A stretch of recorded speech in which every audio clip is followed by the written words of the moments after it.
A needs analysis is the foundation for your course. You cannot design, develop, make assessments. You can't do anything unless you have a needs analysis, a good needs analysis. It is the basis for everything. Needs analysis is,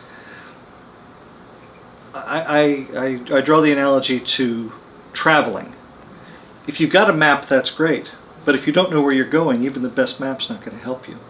So the needs analysis helps you figure out first and foremost, where am I going? By looking at the task or the mission that we're asking our students to go on to once they graduate our course, what's really going to be required of them? What is the need at the other end? Without that, nothing else can happen. If we don't first analyze the need, we can't design, we can't develop, we can't evaluate, we can't do anything. So the needs analysis is absolutely the single most fundamental part, in my opinion, of the entire process.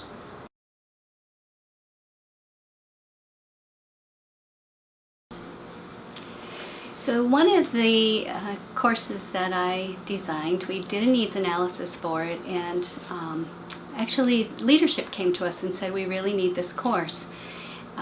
They had a group of students from one cultural group that they were not showing any progress in language learning even after 6 months.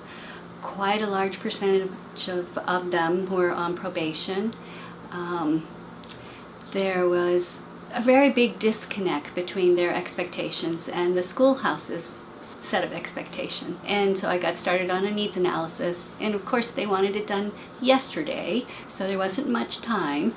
I read reports from leadership, reports to leadership from instructors. I got what assessment data I could from the ECL, OPI, book quiz scores, entry placements for the students, when they had to repeat books, as much data as I could pull from our database. But there were very big gaps in this needs analysis.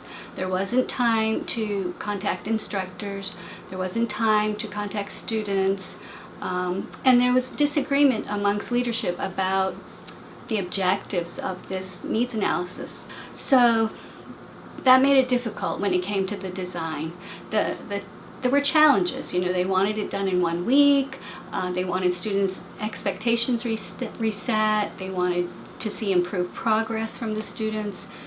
And it was something that everybody had to agree with. So to solve some of those problems, we decided to use a strategy instruction because we only had 1 week. How much can you teach in 1 week? We decided to teach about culture to help reset some expectations, and we decided to use currently existing materials as pre-test so that we could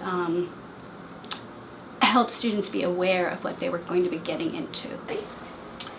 Yes, several years ago our team was asked to develop a language course that focused on U.S. military culture and the U.S. military training environment.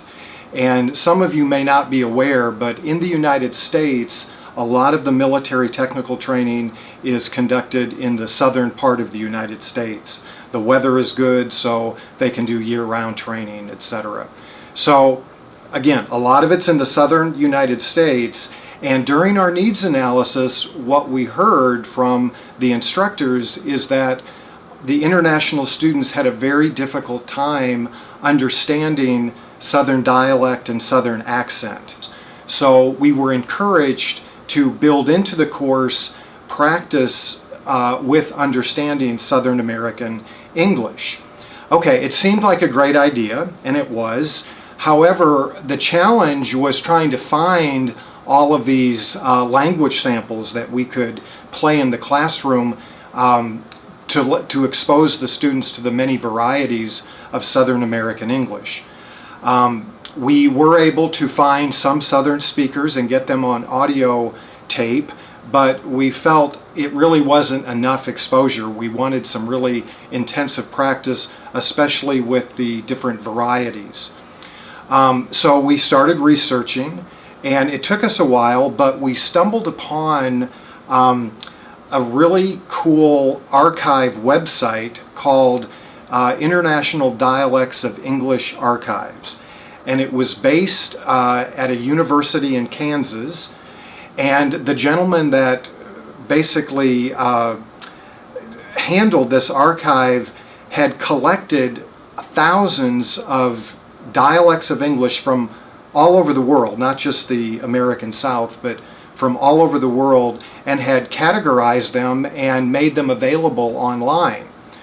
So it was very easy for us. We were able to go in and find the dialects by each of the southern states. He had them that organized.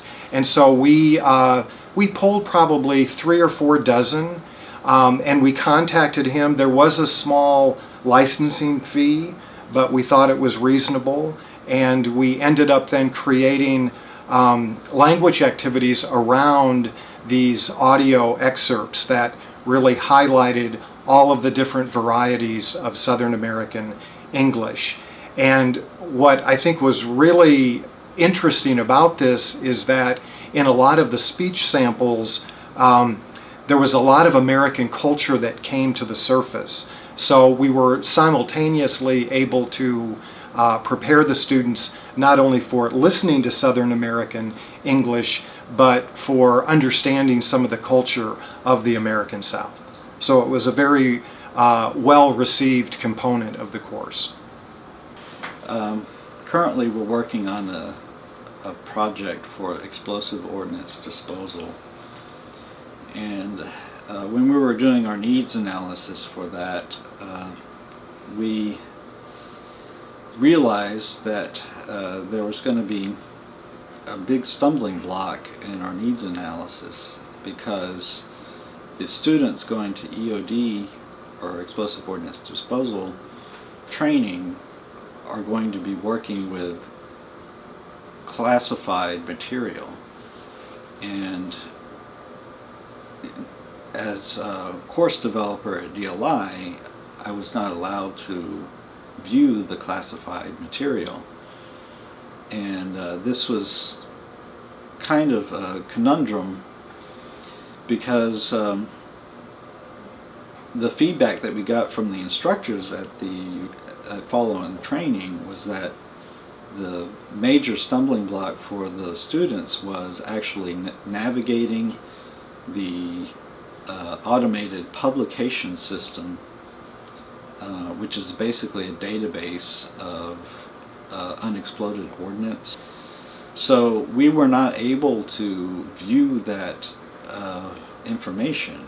So we couldn't look at vocabulary, we couldn't look at sentence structure, but we knew that it was technical reading. So what we did is we went back to what we had done before with technical reading, and really focused on cause and effect, and comparison and contrast, and things like that, because we knew, based on what we heard from the follow-on training instructors, that sometimes the students will be doing a reconnaissance of an unexploded ordnance item, and unexploded ordnance items can look very, very similar, almost exactly the same, but they are different, and that small difference can be very, very important. And that's where we got the idea of comparison and contrast. So we really have the students do activities where they are looking at, whether they're looking at photos of ordnance items, or reading a text and identifying similarities and differences, but really paying attention to details. It was kind of a different needs analysis, because we really couldn't look at the language that they were going to be dealing with in terms of reading. Being language experts, we knew about the challenges of technical reading, so and we knew that those classified publications were going to be very technical, and so we just took what we knew about technical reading and created activities with what we could find on the internet.